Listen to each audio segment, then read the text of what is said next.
or over. Lines close at 2 p.m. on Friday the 4th of September. Good luck! Yes, good luck with that. Now, a new award to recognise up-and-coming ethnic minority journalists has been named after the UK's first black female TV news reporter, Barbara Blake-Hannah. Yeah, Barbara's interviewees included high-profile names like Harold Wilson and Michael Caine, but she is also credited with paving the way for other black reporters. Helen Keenan has the story. A young Jamaican girl became the first black person to be employed as a reporter-interviewer on British television. Her name was Barbara Blake, and I was that girl. Barbara Blake-Hannah, the first black TV news reporter in Britain, landing a job on Thames TV in 1968 and interviewing several high-profile figures, from Prime Minister Harold Wilson to Hollywood actor Michael Caine. But during her time, she was subjected to rampant racism from viewers, and it cut short her career. Her struggle paved the way for other black reporters, including household names Sir Trevor McDonald and Moira Stewart. Her contribution will now be acknowledged with a new journalism award in her name. It's hoped it will encourage diversity in British journalism. Barbara Blake-Hannah, still a pioneering influence on the UK media. Well, we're joined now by Barbara from her home in Jamaica. 2:30 in the morning over there, so thank you so much for staying up for us. You know, Barbara, I have to say, I found out about you yesterday and I feel completely cheated because I've always looked towards Sir Trevor McDonald, Moira Stewart. In fact, when I first started working at ITV, I used to watch Sir Trevor McDonald read the links for the Tonight programme.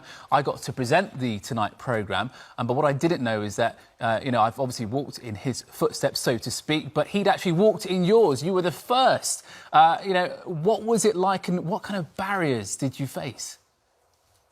Well, let me say good morning to both of you first. Good morning. Good morning, Kate. Good morning, Alice. Good morning, Britain. The barrier I faced was just race. And that's what happened at the end of my first job. The contract was not renewed because so many viewers called in objecting to the color to my color, my race. And wow, is that really true that...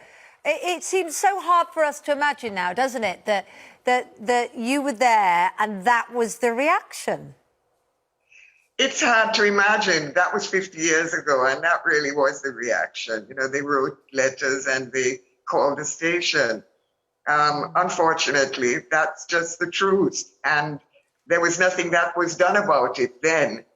I think things would be very different. I know things would be very different today. There would have been, you know, loud voices raised objecting, but 50 years ago, that was the reality of life. How did you hide the offence calls? Because, you know, there would have been situations where you would have been referred to. I mean, obviously, there were lots of complaints. I mean, we can't say the word on television, but, you know, people used to write in or phone up and say, get the N-word off the telly. How did you deal with all of that? I mean, that's all, it's heartbreaking, but, you know, you wanted to stay and you wanted to make a difference, didn't you? I didn't know it was happening at the time. I didn't know until it was time for my contract to be renewed. And I was told that that was the reason why it wouldn't be renewed. While I was actually working, I didn't know that was happening. I just didn't know. No one told me, I'm glad to say.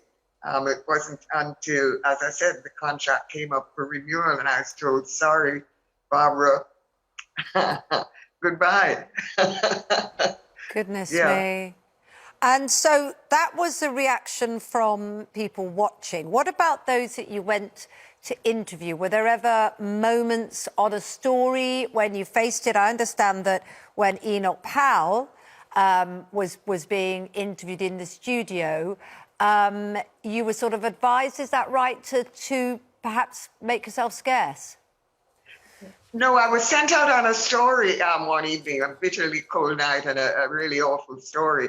When I came back in the studio was all closed up and, you know, no one was there. And I said, what happened? They said, well, we finished. We just did an interview with the gentleman.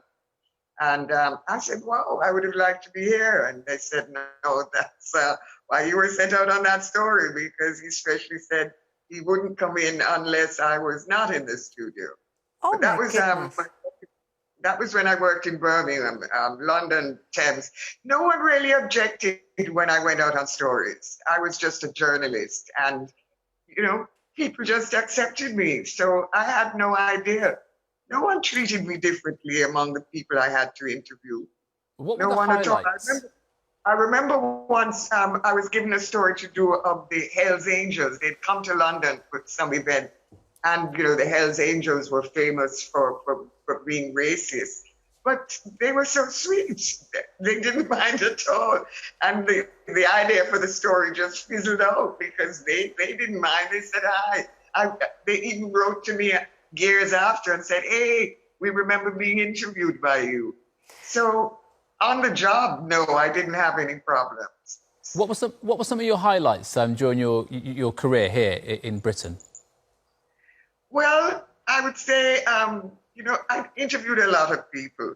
Jack Benny was very nice. He was a real charmer. He insisted on having both us female reporters to talk with him, one on each side, and he was a real sweetie.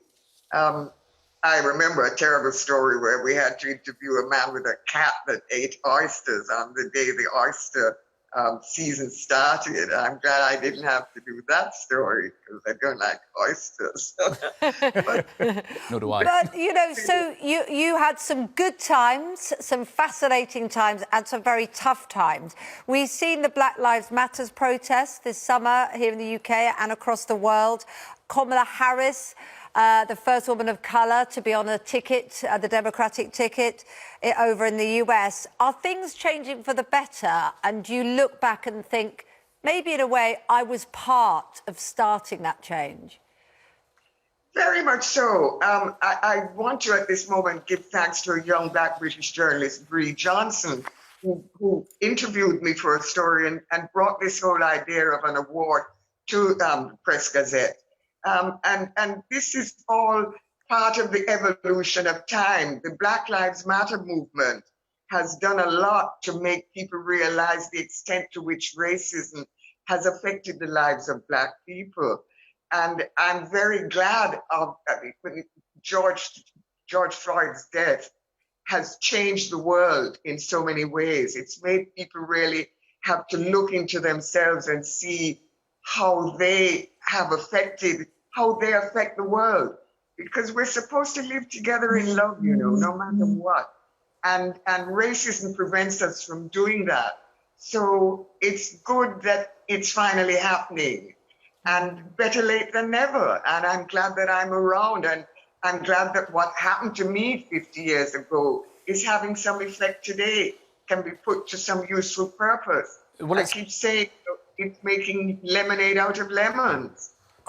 Yeah, quite right. I mean, it's great that this award is being given in your name. Obviously, in other circumstances, I'm sure you'd love to fly over when the award ceremony happens to be there. That might not be the case, but do you plan to return to Britain one day? And what are you doing with your life in Jamaica? Oh, with my life in Jamaica, I do so many very different things. I've written 6 books. I work as a cultural consultant in the Ministry of Culture. I became known for being a homeschooling pioneer because I homeschooled my son, and at the age of 13, he was appointed technology consultant to the government. So I've done those sort of things. I've been a senator in the Jamaican Parliament, an independent senator, and the first Rasta ever to sit in Parliament. So I've done things like that. I've done very little journalism, except as sort of freelance activities. I've made a few films. I've just done different things. My life has changed in different ways. I've grown up as a media person, really. Traveled the world a lot, been to interesting countries, met Saddam Hussein, Fidel Castro, people like those. Been in Hollywood as a guest, met movie stars. I've had a very interesting life. I've written a book about my life since I came back to Jamaica. And, that sort of tells the story. Well, Thank you so much for slipping us into your busy life in amongst all those other things, because it's been wonderful to talk to you, and it would be lovely to talk to you again sometime, because it feels like there's so much there to hear about. Barbara needs to come back. Barbara It's needs such to a come pleasure. back. I hope We'll we get have to you meet back you on in the person. show. With pleasure, certainly I will. It's been my pleasure speaking to you both. Have a lovely day. And you. Oh, I feel all warm and happy and lovely now. Amazing stories. I mean, there's nothing that she Inspiring. hasn't done. Nothing that she hasn't done. We did promise you some joy this morning, didn't we? And a bit of showbiz and sparkle, and we've got it in spades next. RuPaul's Drag Race queen and former